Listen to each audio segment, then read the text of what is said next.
amis lillois, amis monégasques, amis lorientais, amis d'autres clubs, bonsoir à vous. Je suis sur un nuage. Je suis heureux. Je vous le dis. Je vais aller très vite sur Monaco. 1-0, but de Giroud. Match avec de l'intensité. On arrive à gagner face à un Monaco solide, qui fait un début de saison solide. On arrive à les battre. Et là, l'arrivée de Hamza Igaman. L'arrivée de Hamzouz. Je vous l'avais dit, Hamza Igaman, ce sera notre nouvel attaquant star qui va remplacer Jonathan David. Vous avez vu? Je vous l'avais dit qu'il nous le fallait. Et là, il arrive, 12 millions. Il coûte beaucoup moins cher que David, beaucoup moins cher que Bayo. Je te parie qu'il va encore plus exploser que David. Je suis sûr qu'il est capable d'aller au-delà de David. J'adore David, hein, vous savez déjà tout ce que je pense sur lui, mais je pense que Hamza Igaman a le potentiel de battre des records avec Lille. Il peut nous emmener très loin. Vraiment, Létang, merci. Merci Olivier Létang. Je n'ai rien à dire. Et puis là, le match contre Lorient. Je m'attendais à un petit 2-1. Je me suis dit, Lorient, c'est une équipe de bas de tableau, un des plus petits budgets de Ligue 1. Je me suis dit, on va les battre. Mais ça reste des matchs difficiles à jouer parce que c'est quand même à l'extérieur. On sait que ça peut être surprenant. 7-1. 7-1. Un Berkehauser qui est là. Un penalty quasi arrêté. Il aurait pu l'arrêter, vraiment. J'y croyais. Vraiment, il pouvait. Il est bien meilleur que ce que beaucoup de supporters pouvaient imaginer. Un jeu au pied, mais rien à dire. Un gardien libéraux comme on l'aime.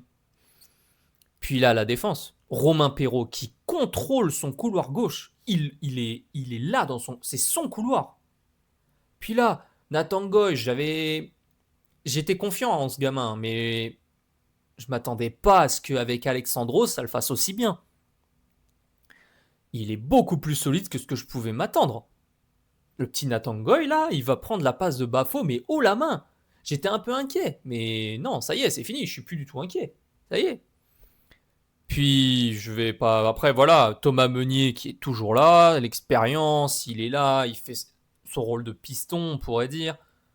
Parfait. Milieu de terrain, un Benjamin André, bah, qui est là, hein. C'est notre capi, c'est un meneur d'hommes. Il met le ballon où il veut. Et Boadi, putain. Vous vous rendez compte? Boadi, il nous a fait mais des dingueries. Il était partout. Je te jure, il joue comme s'il avait 25 ans. Il est partout. On l'appelle le chewing-gum. Il est tellement là partout.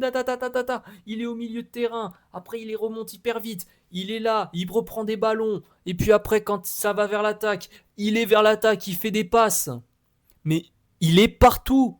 C'est notre craquito ultime au milieu de terrain. Boadi, avec André, il n'y a pas d'autre choix. Après, il y a Hugo Ragoubert qui est là. On a aussi notre cher, bon, Mukao est blessé, mais Boadi, mais il n'y a rien à dire. Qu'est-ce que vous voulez que je dise? Haraldson. Haraldson. Un but. Il est là. Un milieu offensif, je voudrais dire, pardon. Un milieu offensif, mais qui est pareil. Il est partout en attaque. Il est à côté. Il est là. Il est au milieu. Il est présent. Il crée du jeu. Puis l'attaque. Le seul qui m'a vraiment déçu sur ce match, je vous le dis, c'est Marius Broholm. Trop de ballons perdus. 9 ballons perdus quand il a joué, même pas à la fin de la première période. Une présence offensive qui n'est pas suffisante à mon avis. Je suis un peu déçu sur ce niveau-là. Broholm, ouais, à voir avec le temps.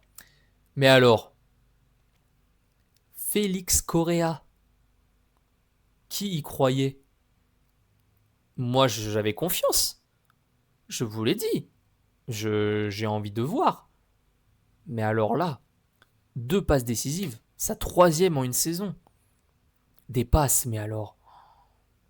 il est là, il est capable de mettre dans la profondeur. Avec Romain Perrault, enfin, il est là dans son couloir, il est là, il fait des passes. Oh là là, mais j'aime trop ce joueur déjà. Mathias Fernandez Pardo, qui, je vous le confirme, est un ailier, ce n'est pas un neuf. La presse espagnole, bon, on sait qu'il raconte des conneries tout le temps, qui disait Mathias Fernandez Pardo voudrait quitter le LOSC parce que Bruno Genesio ne le fait pas jouer neuf. Regardez quand, après l'entrée de Hamza Igaman à la place de Broham, remaniement tactique, Fernandez Pardo en ailier, Hamza Igaman en neuf, Fernandez Pardo bien plus présent, doublé. Et là, Hamzouz. Quand je vous ai dit qu'il nous le fallait, je vous l'ai dit, hein. Retenez bien. Enfin, vous rappelez-vous, je veux dire. Rappelez-vous, j'avais dit, il nous le faut. Et là, il nous claque un doublé premier match. C'était pas arrivé depuis Osimhen. Le mec, doublé premier match. Il est là, il est athlétique, il fait des trucs, il fait technique, machin, là. En plus, il est altruiste, il fait des passes. C'est un joueur collectif, c'est un joueur qui marque, c'est un joueur qui va nous mener très loin. Et puis, l'entrée d'Ossam Sarawi. On en parle aussi. Ossam Sarawi. Mais qui, avec Hamza Egaman, ça va être l'attaque marocaine par excellence. Hamzouz, Ossamé, mais ça va faire mal, les gars. Avec Fernandez et Correa, on a, franchement, pour la rotation, je suis inquiet de rien. Vous savez quoi? Quand je vous ai dit qu'il fallait tourner la page avec Zegrova, je suis sûr que plein de gens se disaient non, Zegrova est trop. J'ai oublié Zegrova pendant ce match. Je me suis dit, Fernandez Pardo, c'est bon, il est là. Correa, il est là. Sarawi, il est là. Il n'y a que Broholm où j'ai un peu des doutes. Hamza Igaman est là. En plus, il peut jouer sur le côté. Donc avec Giroud et un Igaman sur le côté, s'il faut jouer la rotation, mais alors ça passera très bien. Qu'est-ce que vous voulez que je dise? 7-1, c'était pas arrivé depuis OL-OM en 97. Et encore, ils étaient à domicile. Nous, on a fait ça à l'extérieur. C'est inédit. Tout le monde parle de nous. Tous ceux qui suivent la Ligue 1 disent les gars, le championnat de France, ce n'est pas n'importe quoi. Regardez Lille. Personne n'a parlé de la performance du PSG. Si, bon, j'exagère. Joao Neves qui nous fait un bon triplé. Non, j'avoue, c'est pas rien. Je suis un peu mauvaise langue. Je m'avance trop vite. Mais les gars, ce qui a marqué le plus les esprits, c'est pas tellement le PSG face à Toulouse, c'est Lille face à Lorient. On a réussi quand même. En fait, on a plus marqué les esprits encore parce qu'on a battu des records. Et Berkiozer qui fait une passe décisive à Sarawi, on en parle aussi. Non mais il y a trop de trucs à dire sur ce match. La saison est lancée. Troisième match, Genesio, mais merci. Et je vous le dis.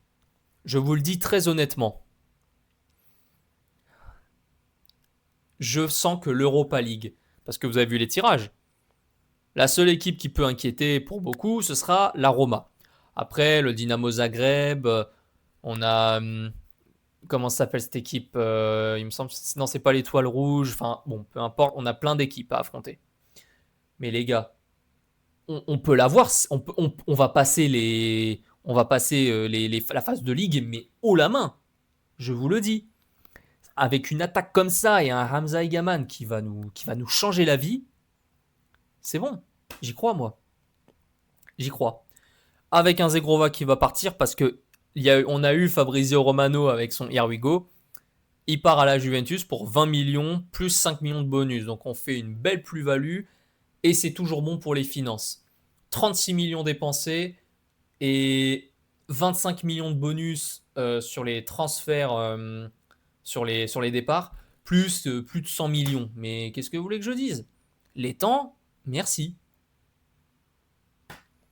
Non, mais là, je suis sur un nuage.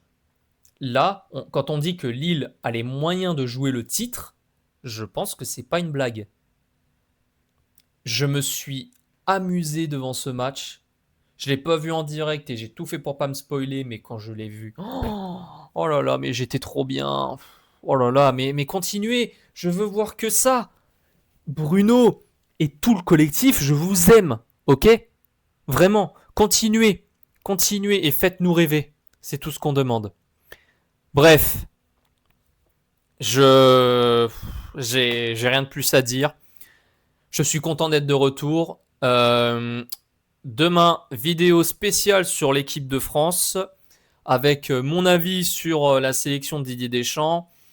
Je la ferai demain pour une raison très simple, c'est que William Saliba et Ibrahima Konaté sont certainement blessés, donc j'attends de voir qui sera les remplaçants. Et avec tout ça, je donnerai aussi mon avis sur l'équipe de France par rapport à ce qu'on a vu au dernier match et aussi par rapport à mes craintes pour la future Coupe du Monde. Et je ferai aussi un petit exercice sympa, les joueurs que je choisirais personnellement si j'étais sélectionneur de la Coupe du Monde pour la France. La liste des 26. Sur ce, je vous souhaite une excellente soirée, une très bonne semaine. Prenez soin de vous. Comme toujours, soutien aux dogs. Bienvenue à Hamza Egaman. Et puis toujours, allez le LOSC.